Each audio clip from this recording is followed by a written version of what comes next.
सब दिन तरोताज़ा बना रहेगा, वो लाश सब दिन तरोताज़ा बनी रहेगी। आप जा कर के रोज़ खाइए। सज्जनों, राजा श्वेत ब्रह्मलोक से नीचे उतरते थे विमान से, सरोवर में जाते थे, स्नान करते थे, वही मृत शरीर का मांस खाते थे। एक दिन राजा श्वेत ने ब्रह्मा जी से पूछा, ये कब तक खाना पड़ेगा मुर्दा? बोले, जब तक कि आपको अगस्त जैसे महान संत का दर्शन नहीं हो जाएगा, जब तक उसको कुछ दिए नहीं देंगे, तब तक ये कार्यक्रम चलता ही रहेगा। देना पड़ेगा, बिना दिए ये भोग खत्म होने वाली नहीं है, दरिद्री खत्म होने वाली नहीं है। वेद भगवान ऐसे नहीं बोले कि मानव को दान करना चाहिए। सज्जनों, दान करने वाला मानव कहीं भी रहता है ना, तो उनके जीवन में अकाली नहीं रहती है, उनके जीवन में दरिद्री नहीं रहती है। दरिद्री वाला जीवन कोई नहीं चाहता, अकाली वाला जीवन कोई नहीं चाहता। कागभूषुंड जी महाराज ने पक्षीराज गरुड़ जी को कहा था, नहीं दरिद्र सम जग दुख माही। इस संसार में दरिद्र होने के समान और कोई दुख नहीं है। दरिद्र लोग सभी चीज़ों के लिए मुहताज होते हैं। नहीं दरिद्र सम जग दुख माही। ब्रह्मा जी ने कहा, अगस्त जैसे महान संत मिलेंगे, उनको आप कुछ दे दीजिएगा तो आपका ये भोग खत्म हो जाएगा। तो वही हुआ। एक दिन राजा श्वेत ब्रह्मलोक से नीचे उतरे विमान से, सरोवर में स्नान किए, मृत शरीर का मांस खाए और खा करके जा रहे थे। इतने में अगस्त जी महाराज वहाँ पर आ गए। ऐसा संजोग बनने वाला था, ब्रह्मा जी इस बात को जानते थे। आ गए वहाँ पर अगस्त मुनि। अगस्त मुनि देखते हैं कि एक दिव्य पुरुष है जो आकाश से विमान से आया है, उतरा है, सरोवर में स्नान किया, मृत शरीर का भक्षण करके जा रहा है। बोले ठहर जाओ, उनको रोक दिए। अगस्त मुनि ने कहा, तुम कौन हो? राजा श्वेत कहते, मैं श्वेत हूँ। कहाँ से आए? का ब्रह्मलोक से। अरे ब्रह्मलोक से आए, विमान से आए, दिव्य चेहरा है, शरीर है, फिर इतना घृणित काम क्यों करते हैं? लाश क्यों खाते हैं? मुर्दा क्यों खाते हैं? तब राजा श्वेत कहता, क्या करें, आप तो जानते ही हैं, जो दान नहीं करता है उनके जीवन में दरिद्री रहती है। मैं मृत भवन में रह करके, राजा हो करके दान नहीं किया, अनेक प्रकार की यज्ञों को किया, तप भी किया, लेकिन दान नहीं किया। शरीर छूटा तो ब्रह्मलोक में भी हमको भूख लगने लगी। तो ब्रह्मा जी ने कहा, तुमको अपने मृत शरीर का मांस खाना होगा। तो मैं अपने मृत शरीर का मांस खाने के लिए आता हूँ, क्या करेंगे? अपना पूरा परिचय दिया। उसके बाद अगस्त मुनि से पूछते हैं, महाराज आप कौन हैं? बोले मैं अगस्त हूँ। तो पहले तो नाम बता दिए ना ब्रह्मा जी। अगस्त मुनि का दर्शन हो जाएगा, उसको तू कुछ दे देगा तो तुम्हारा ये भोग खत्म हो जाएगा। तुरंत विमान पर से उतरे, अगस्त मुनि के चरण पर गिर गए। बोले महाराज हमारा कल्याण कीजिए। ब्रह्मलोक में ब्रह्मा जी राजा श्वेत को एक चादर दिए थे वो रहने के लिए। वाल्मीकि रामायण के आधार पर चादर दिए थे। महाभारत में लिखा स्फटिक की माला दिए थे। मैं वाल्मीकि रामायण की बात बता रहा हूँ। उनको जो चादर दिए थे ब्रह्मा जी ओढ़ने के लिए, राजा श्वेत को चादर अपने शरीर पर से उतारे और दे दिए अगस्त मुनि को। महाराज ब्रह्मा जी बोले थे, कुछ दोगे तब भोग खत्म होगा, तो लीजिए, इसको ग्रहण कीजिए, हम पर कृपा कीजिए, ये भोग हमारा खत्म हो जाए, हमको लाश नहीं खाना पड़े, मुर्दा नहीं खाना पड़े, कृपा कीजिए, कृपा कीजिए। उसी समय उस चादर को ग्रहण करते हैं और अगस्त मुनि कहते, जाओ आज दिन से तुमको मृत शरीर का मांस नहीं खाना पड़ेगा, इस भोग से तुमको मैं मुक्त कर दिया।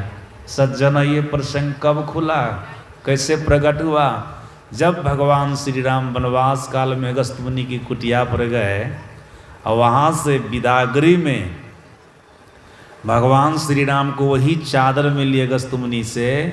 तो भगवान श्री राम ने अगस्त मुनि से कहा, मुनिवर ये चादर तो ब्रह्मलोक की है, ब्रह्मा जी के पास में रहने वाली चादर है, आपके पास कैसे चादर आ गई? तब अगस्त मुनि ने कहा, राजा श्वेत हमको दिया, पूरी घटना बता दिए, पूरी कहानी बता दी।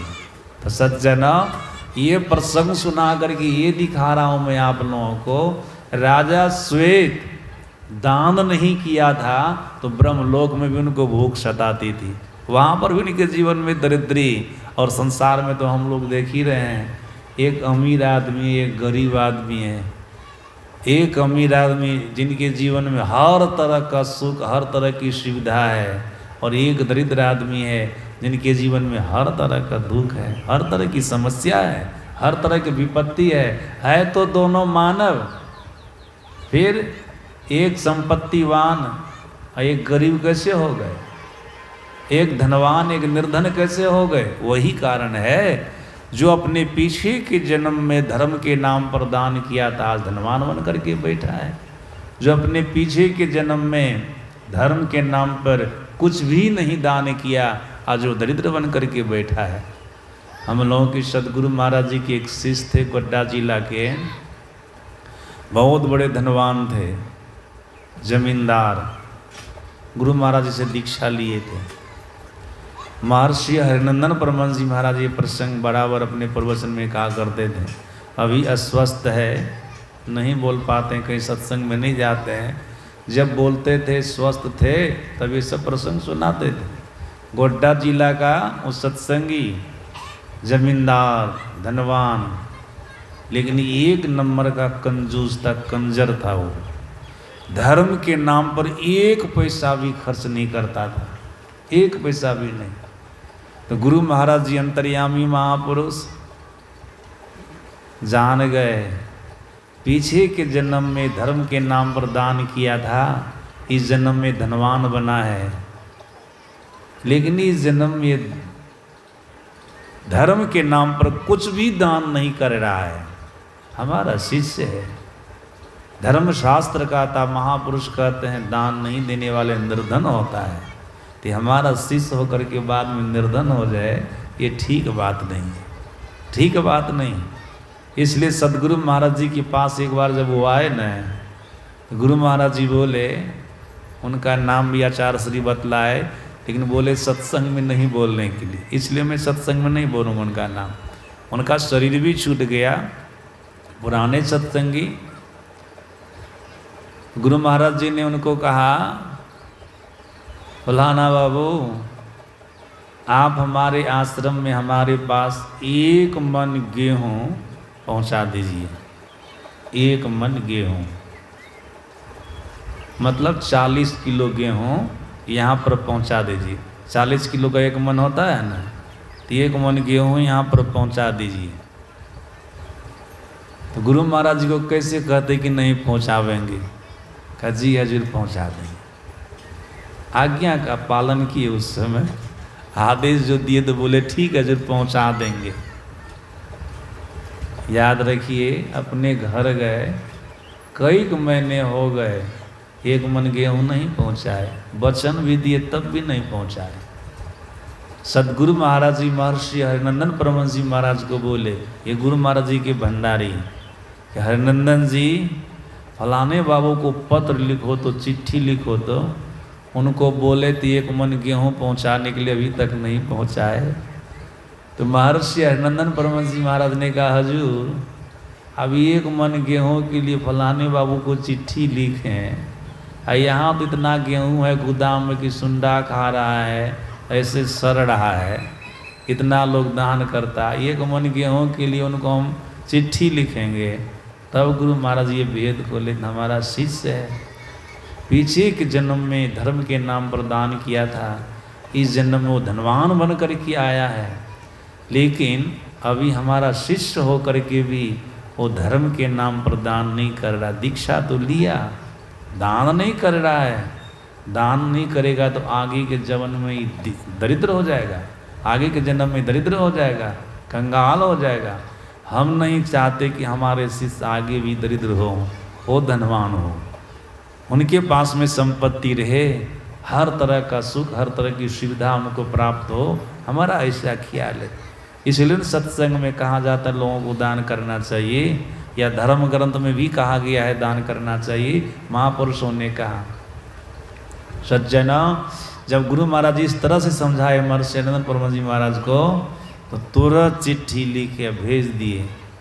भेजे, जब चिट्ठी गई न, उस चिट्ठी को पढ़े वो आदमी सत्संगी, उधर से भी चिट्ठी लेके, ठीक है हजूर, हम आ रहे हैं गेहूँ लेकर के। कुछ दिन के बाद गेहूँ लेकर के आए, तो 40 किलो एक मन लेकर के नहीं आए, 20 किलो आधा मन लेकर के आए। देख ली, एक नंबर के धनवान आदमी आधा मन गेहूँ लेकर के आए। तो गुरु महाराज जी नहीं बोले कि आधा मन क्यों लाया, जो लाया सो लाया, लाया ना कुछ तो लाया ना, कुछ तो किया ना। सज्जनों, थोड़ा सा भी धर्म के नाम पर दान हो जाता है ना, तो फिर वो भी दरिद्रता का हनन करने वाला होता है। दरिद्रता का नाश कर देता है, कंगाली का नाश कर देता है। सज्जनों, कुछ होना चाहिए, कुछ होना चाहिए।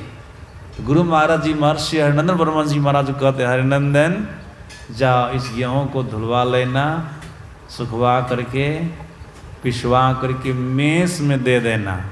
मेस समझ रहे ना सभी लोग, वहाँ जो भंडार घर है, भोजनालय है, का उसमें दे देना और कह देना इसकी रोटी बना करके सभी लोगों को खिला देंगे, सभी लोग खाएंगे तो पुण्य उनको होगा। देख रहे हैं ना, संत महापुरुष कब किसका कल्याण किस तरह से करेंगे कौन जानते हैं। लोगों के अंदर में तो बहुत तरह की बातें होती रहती है, ये महात्मा लोग अपना लिए ऐसा करना चाहते, नहीं नहीं, संत महात्मा लोग दूसरे की भलाई सोचते, दूसरे का कल्याण सोचते हैं। जो संत महापुरुषों की बात को मान लेते हैं उनका तो भला होता है, उनका तो कल्याण होता है। लेकिन जो नहीं मानते, टीका टिप्पणी करने में लगे रहते हैं, उन्हीं का अकल्याण होता है। उन्हीं के जीवन में दुख आता है, विपत्ति आती है, संकट आता है। लेकिन संत महापुरुषों की बताए मार्ग पर जो चलता है उनका भला होता है, उनका कल्याण होता है। वेद भगवान कहते हैं मानव को दान करना चाहिए। दान करने वाला मानव, दान करने वाला जीव किसी भी स्थान में जाएगा, किसी भी लोकांतर में जाएगा, तो उनको दरिद्री का मुंह देखना नहीं पड़ेगा। वो कभी दरिद्र नहीं हो सकता, वो कभी कंगाल नहीं हो सकता। उनके जीवन में पर्याप्त मात्रा में धन होगा, संपत्ति होगी, हर तरह के सुख को भोगेंगे, हर तरह की सुविधा रहेगी। इसलिए वेद भगवान कहते हैं मानव को दान करना चाहिए। और सज्जनों, ये वेद क्या है? आप लोग पुराने लोग, बुजुर्ग लोग सब बैठे हुए आगे में, हम लोग वैदिक कहलाते हैं ना, वैदिक, हिंदू, सनातनी। ये जो है ना वेद, हम लोगों का मूल ग्रंथ है, मूल ग्रंथ वेद है। वेद के ही आधार पर हम आप पूजा पाठ करते हैं। यहाँ जो श्राद्ध कर्म, जो वार्षिक श्राद्ध है ना, यहाँ जो हो रहा है तो किसके आधार पर हो रहा है? वेद के ही आधार पर हो रहा है ना। जब इनका शरीर छूटा होगा, वहाँ जो उस समय जो हुआ होगा श्राद्ध क्रिया जो हुई होगी, कर्म जो हुआ होगा, वो किसके आधार पर हुआ? वो कर्म वेद के ही आधार पर न हुआ। आज हम लोग के यहाँ कुछ भी पूजा पाठ होता है तो सब वेद के आधार पर होता है। हम लोग वैदिक हैं, सनातनी हिंदू हैं। सज्जना, हम लोग का ये मूल ग्रंथ है, ये वेद कहता है मानव को दान करना चाहिए। उनके जीवन में दरिद्री नहीं आवेगी, उनके जीवन में कभी कंगाली नहीं आवेगी। अब दूसरी बात वेद भगवान क्या कहते हैं? देव पूजन। दूसरी बात में कहते हैं देव पूजन करना चाहिए। आप कहेंगे देव पूजन करने से क्या होता है? देव पूजन करने से दैविक प्रकोप से मानव बचा रहता है। हम लोग के यहाँ 3 प्रकोप होते हैं, 3 ताप होते हैं, दैहिक ताप, दैविक ताप और भौतिक ताप। ये 3 प्रकार के ताप होते हैं, 3 प्रकार के प्रकोप होते हैं। इसी से जीव दुखी रहता है। सज्जना, 3 प्रकार के तापों में जो ये दैविक ताप है न, देवता लोग जो प्रकोपित हो जाते हैं, किन्हीं के शरीर पर वज्र गिरा देते हैं, कुछ समय धूप करते हैं, कुछ समय बारिश करते हैं, देखते हैं ना, ऋतु में परिवर्तन होता रहता है। अपने समय पर छहों ऋतु काम नहीं कर रही है, बिल्कुल विपरीत। कभी कभी कह देते हैं ना, देखो ना देवता लोग कैसे हो गए हैं, जिस समय जो चीज़ होना चाहिए उस समय वो चीज़ करवे नहीं करते हैं। कहते हैं ना, ये सब दैविक प्रकोप है। अकस्मात कोई घटना घट जाती है जिसके बारे में आप नहीं जानते हैं, गाड़ी से जा रहे हैं, एक्सीडेंट हो गए, देखते ना बांध टूट जाता है, बहुत से लोग डर जाते हैं ना, बह जाते हैं ना। ये सब क्या दैविक प्रकोप है। सज्जना, शास्त्रकारों ने, महापुरुषों ने कहनी कृपा की है, देव पूजन करने वाले के ऊपर दैविक प्रकोप नहीं होते हैं। पहली बात, दैविक प्रकोप, देवताओं की ओर से जो दुख दिया जाता है संसारिक मानव को, वो दुख उनको प्राप्त नहीं होता है जो देव पूजन करता है। सज्जना, महापुरुषों ने समझाया इस संसार में सबसे बड़ा देव कौन है, इसको भी समझना पड़ेगा। जिस देव का पूजन कर लेने पर दुनिया के कोई भी देव पूजने के लिए बाकी नहीं रहे, वो कौन सा देव है? प्रथम देव गुरुदेव जगत में और न दूजो देवा। समझ रहे हैं ना बात को? ये तो प्रथम देव, ये प्रथम देव है गुरुदेव। हम लोगों के गुरु महाराज जी ने कहा, देवी देव समस्त पूर्ण ब्रह्म परम प्रभु, गुरु में करे निवास कहत हैं संत सब। गुरु महाराज जी कहते हैं 3300 करोड़ देवी देवता सहित पूर्ण ब्रह्म परमात्मा गुरु के अंदर में निवास करते हैं। लक्ष्मीनाथ परमहंस देव जी महाराज कहते हैं, गुरु पूजे सब देवन पूजे। गुरु की पूजा कर लिए ना, सबकी पूजा हो जाएगी। सज्जनों, 33 करोड़ देवी देवताओं में आप किसी एक की पूजा कीजिएगा न, तो उन्हीं की केवल पूजा होगी, उन्हीं की केवल पूजा होगी। लेकिन गुरुदेव की पूजा कर लीजिएगा न, तो गुरु पूजे सब देवन पूजे। देखिए गुरु पूजा की क्या महानता है, इस पर कोई संशय नहीं कीजिएगा। गुरु की पूजा करने से सबकी पूजा। सृष्टि के अंदर, प्रकृति के स्थान अंदर गुरु का स्थान सर्वोपरि है, सर्वोपरि है। सभी भगवान से और सभी देवी देवता से गुरु का स्थान ऊंचा है। विश्वास करेंगे कि नहीं इस बात को? विश्वास आप स्वयं कीजिएगा। स्वयं जब मैं सुना दूंगा ना, तो कहेगा हाँ ये तो वास्तविक बात है। सज्जनों, इस धराधाम पर भगवान श्री राम आए, जहाँ न सभी लोग आए हैं ना, भगवान श्री राम आए त्रेता युग में राजा दशरथ के पुत्र बन करके। इनके भी गुरु हैं ना, इनके शिक्षा गुरु वही विश्वामित्र मुनि है, और इनके दीक्षा गुरु कुल गुरु सदगुरु वशिष्ठ जी महाराज हैं। योग वासिष्ठ महारामायण को पढ़ करके देखिए ना, आपको पता चलेगा वशिष्ठ के आश्रम में रोज भगवान श्री राम जाते थे सत्संग सुनने के लिए। इनके दीक्षा गुरु हैं, सदगुरु हैं, कुल गुरु हैं भगवान श्री राम के।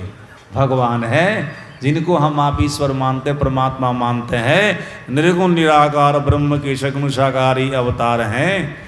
धर्म की स्थापना के लिए संसार में आए, अधर्म को मिटाने के लिए आए। ये जो भगवान है ना, ये भी अपने जीवन में गुरु धारण किए हैं। शिक्षा गुरु हैं, दीक्षा गुरु हैं।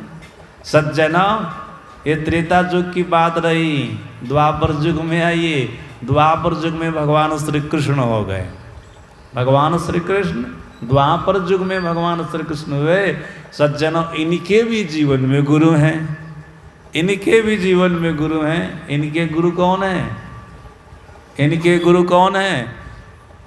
भगवान श्री कृष्ण के गुरु, शिक्षा गुरु सांदीपनी जी महाराज। जानते ना, शिक्षा गुरु भगवान श्री कृष्ण के सांदीपनी जी महाराज, और दीक्षा गुरु कुल गुरु सदगुरु गर्गाचार्य जी महाराज। एक गुरु और इनके माने जाते दुर्वासाचार्य से, ये भी इनके गुरु हैं। वैसे तो कोई एक ज्ञान किसी से सीखा है तो उनके लिए वो गुरु हो गए। वैसे हम लोगों के यहाँ धर्मशास्त्र में बतलाया जाता है, दो गुरु होते हैं, एक सदगुरु और दूसरे उपगुरु। उपगुरु अनेक होते हैं और सदगुरु एक होते हैं। उपगुरु अनेक होते हैं।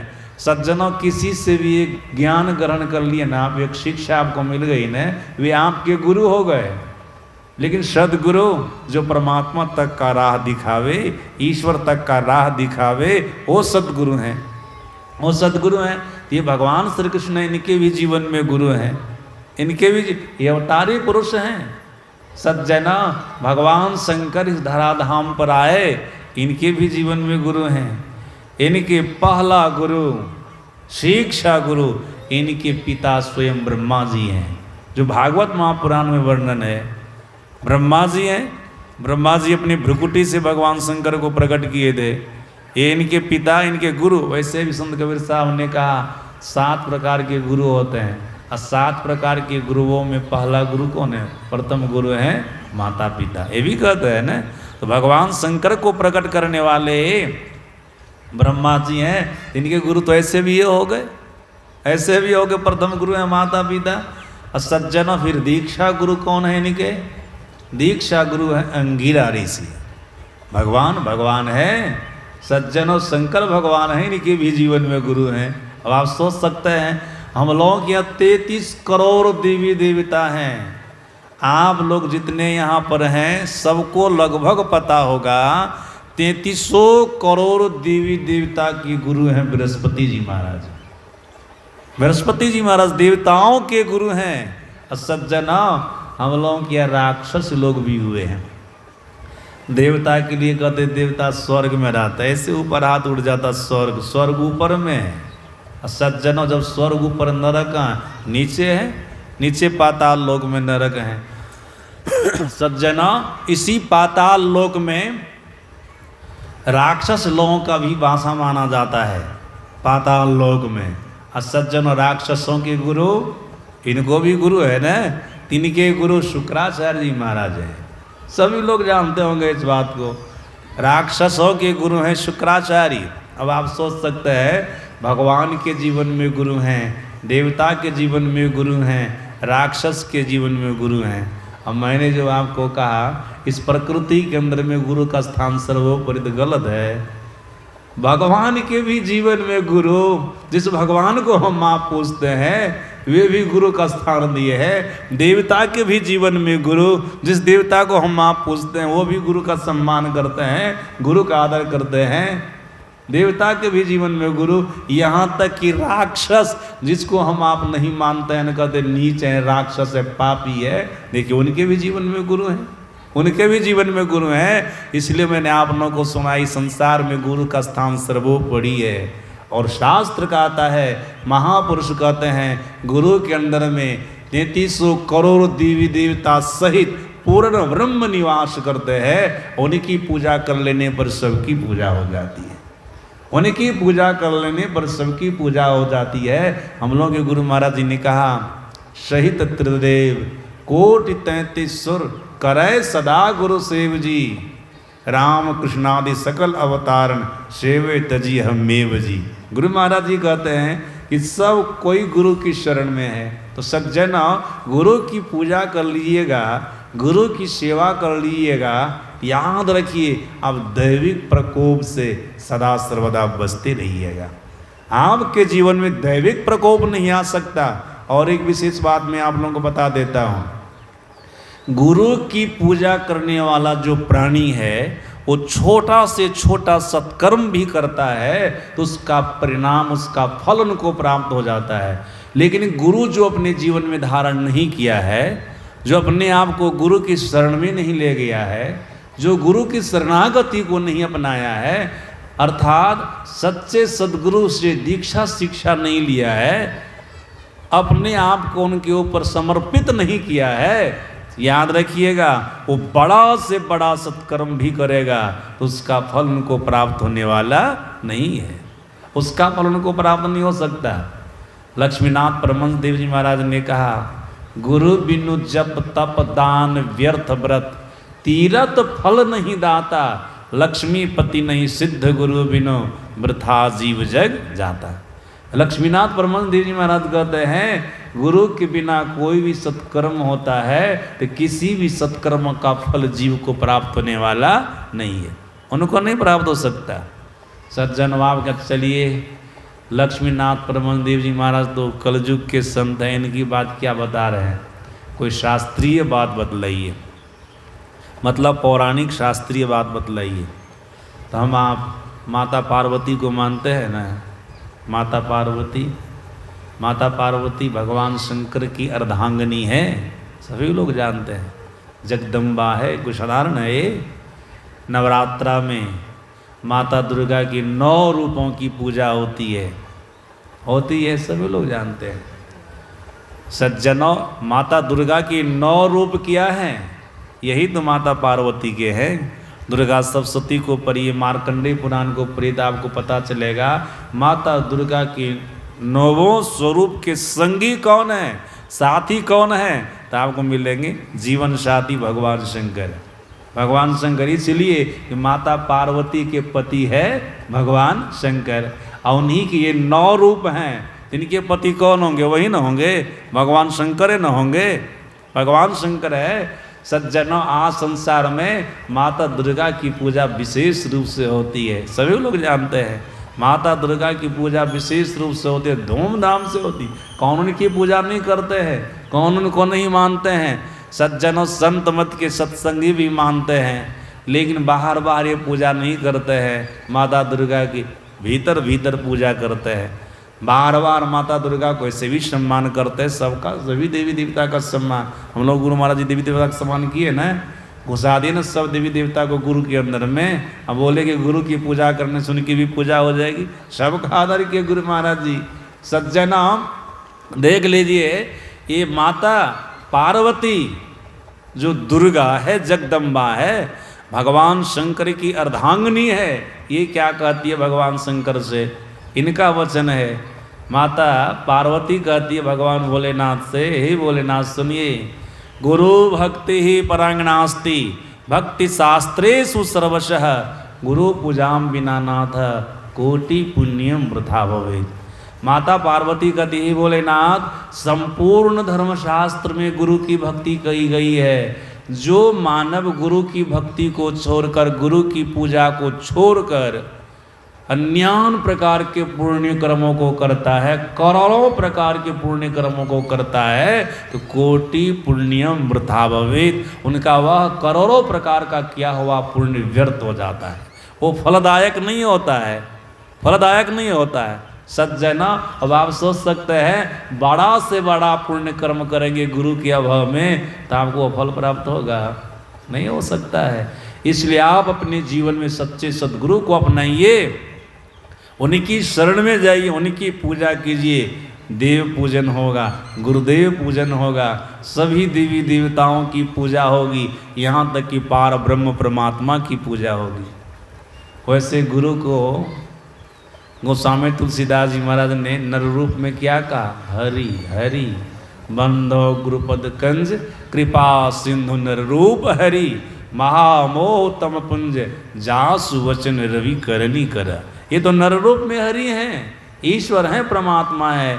सज्जना, याद रखिएगा, जैसे निर्गुण निराकार ब्रह्म का अवतार सगुण साकार राम है, कृष्ण है, शंकर है, वराह है, नरसिंह है, कच्छप है, मत्स्य है, उसी प्रकार से निर्गुण निराकार ब्रह्म का अवतार ये सगुण साकार सद्गुरु हैं। ये नर रूप में हरि हैं। और सज्जना, इनकी पूजा कर लेने पर, सद्गुरु की पूजा कर लेने पर किन्हीं की पूजा बाकी नहीं रहती है। गुरु की पूजा तो हो ही जाती है, 3300 करोड़ देवी देवता की पूजा हो जाती है, पार ब्रह्म परमात्मा की पूजा हो जाती है, उन्हीं की उपासना हो जाती है। इसलिए वेद भगवान कहते हैं मानव को देव पूजन करना चाहिए। देव पूजन कीजिए ना, सबका पूजन हो जाएगा, सबकी पूजा हो जाएगी, किसी की पूजा बाकी नहीं रहेगी। वेद भगवान ऐसा कह रहे हैं। गुरुदेव का पूजन कीजिए, गुरुदेव देव पूजन कीजिए, दैविक प्रकोप से बचेंगे, आपको अपने किए सत्कर्म का फल प्राप्त हो जाएगा। और विशेष बात क्या हो जाएगी? देख लीजिए, गोस्वामी तुलसीदास जी महाराज कहते हैं, बिनु गुरु भव निधि तरय न कोई, जो बिरंची शंकर से। सज्जनों, अगर आप ब्रह्मा के समान हो जाएंगे, शंकर के समान हो जाएंगे, गुरु नहीं किए हैं ना, तो आप संसार समुद्र को पार करके ईश्वर परमात्मा तक की यात्रा नहीं कर सकते हैं, ईश्वर परमात्मा को नहीं पा सकते हैं। लेकिन सच्चे सदगुरु को अपने जीवन में अपना लेंगे, तो भले आप साधारण प्राणी क्यों न हो, तो आप ईश्वर तक की यात्रा कर लेंगे, परमात्मा तक की यात्रा कर लेंगे। परमात्मा को दिखलाने वाले संत होते हैं, सदगुरु होते हैं, वहाँ तक की यात्रा हो जाएगी। इसलिए वेद भगवान का देव पूजन। तीसरी बात क्या बोले? सत्संग। सत्संग बोले तीसरी बात, अंतिम बात है सत्संग। बोले सत्संग करना चाहिए, सत्संग करना चाहिए।